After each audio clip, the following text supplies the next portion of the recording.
La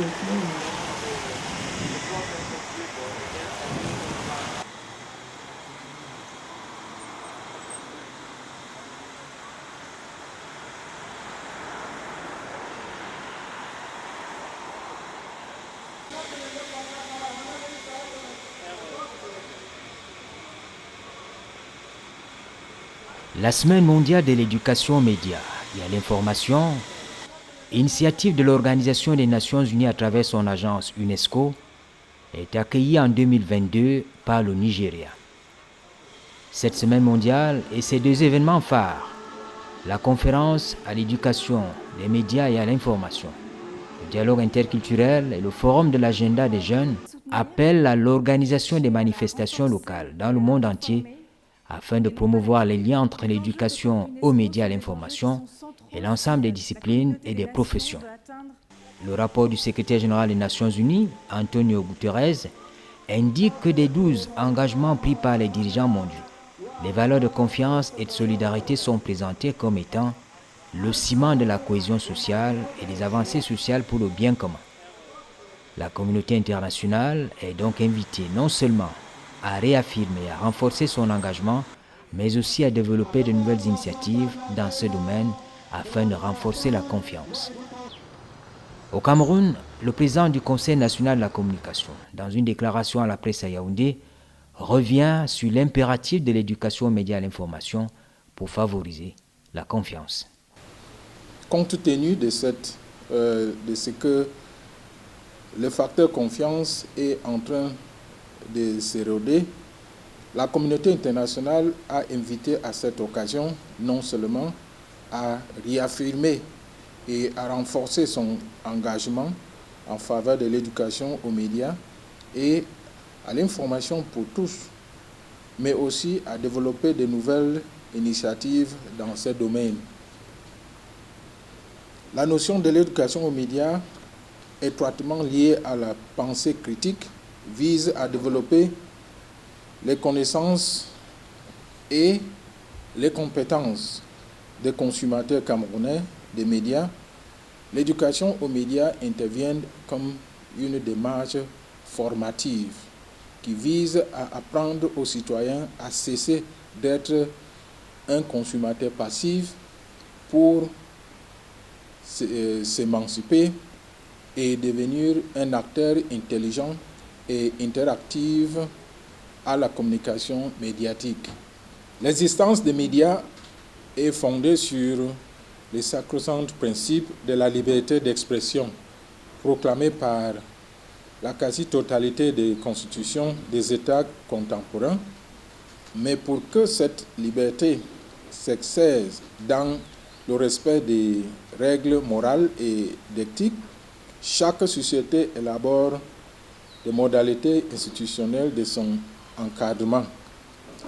Toutefois, l'on constate que si l'on sait aujourd'hui réguler les médias classiques en cas d'abus préjudiciable au bon ordre social, ce contrôle n'est guère évident avec la nébuleuse des médias numériques, parce que la révolution numérique est porteuse d'une profonde mutation dans la conception, le traitement et la diffusion de l'information. En effet, cette manipulation technologique permet aujourd'hui, à travers les médias, de confondre le virtuel au réel, de rendre existant ce qui ne l'est pas, ou de faire entendre ce qu'on n'a jamais dit.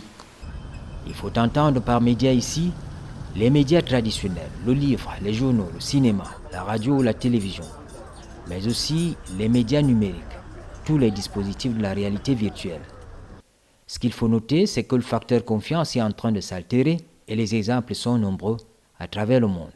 L'image et la parole peuvent, sur un clic, être dénuées de leur authenticité pour des transformations multiformes ou au gré de dessins inavoués.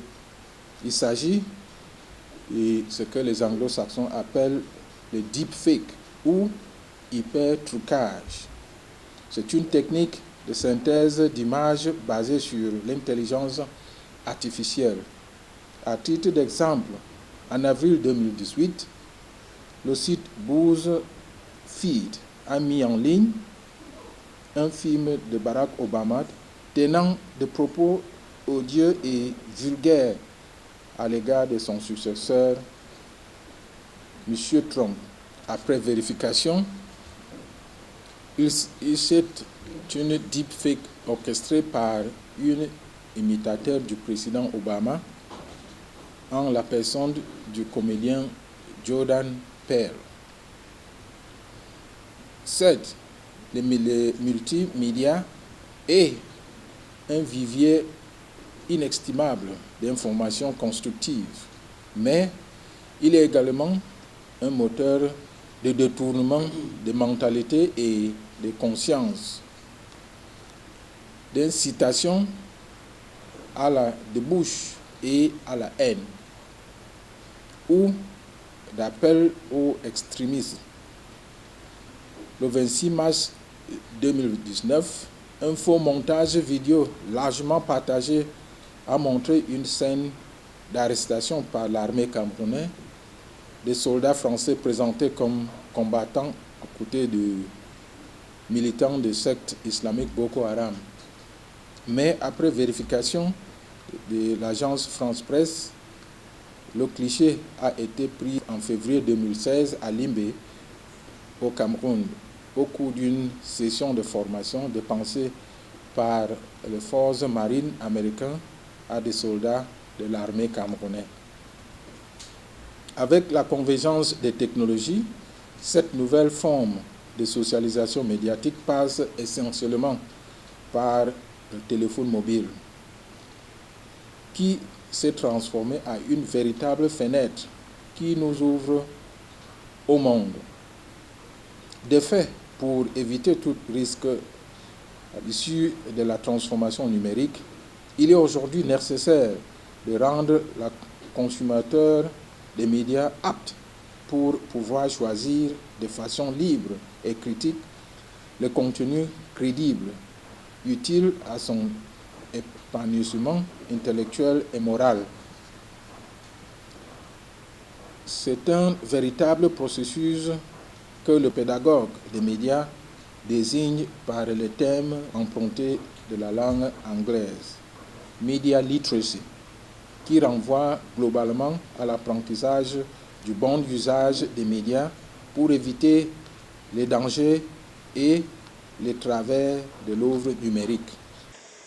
Le monde entier doit se mouvoir afin que l'offre numérique audiovisuelle soit utilisée comme une technologie de l'intelligence. Elle doit être perçue comme une composante du parcours citoyen de tout élève, lui permettant d'exercer une citoyenneté éclairée et responsable à travers le développement de l'esprit critique, la distance intellectuelle pour mieux appréhender les contenus diffusés afin de garantir leur propre protection et le respect d'autrui. Il s'agit de permettre aux apprenants d'accéder et de maîtriser les codes et les langues médiatiques. Bien informés, les hommes sont les citoyens, mais mal informés, ils ne sont que des sujets. Il s'agit de mettre en œuvre des politiques publiques favorables à 1. La compréhension des jeux et des enjeux mieux des intérêts divergents que véhiculent les communications de masse. En deuxième lieu, la prise de conscience de l'impact des médias sur l'individu et la société. 3.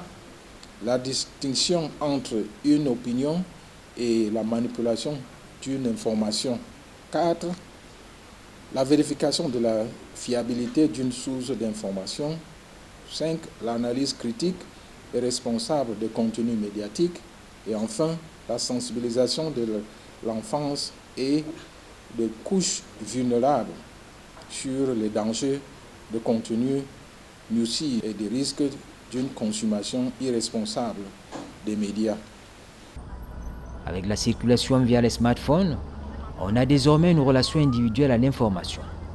On a moins accès à ce que fait l'autre et les pratiques informationnelles intéressantes ne sont pas transmises.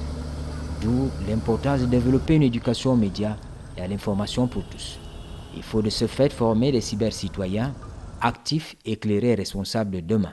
Si l'on constate aujourd'hui que la fracture numérique se réduit au premier degré par qu'une grande partie de la population mondiale a l'accès au TIC, il faut toutefois être attentif au risque d'un usage mal maîtrisé de celle-ci qui pourrait conduire à une fracture sociale de second degré, celle qui exclurait une proportion considérable de notre population d'accéder à sa citoyenneté mondiale du fait de son illettrisme numérique.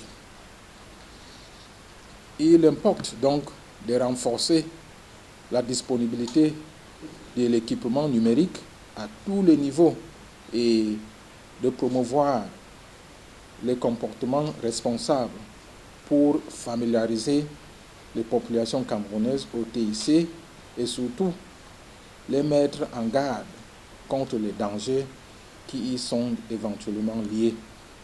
L'éducation aux médias est de ce fait un enjeu majeur pour la connaissance et le développement des sociétés du XXIe siècle. L'éducation aux médias et à l'information permet finalement aux individus de penser de manière critique à l'information et à l'utilisation des outils numériques.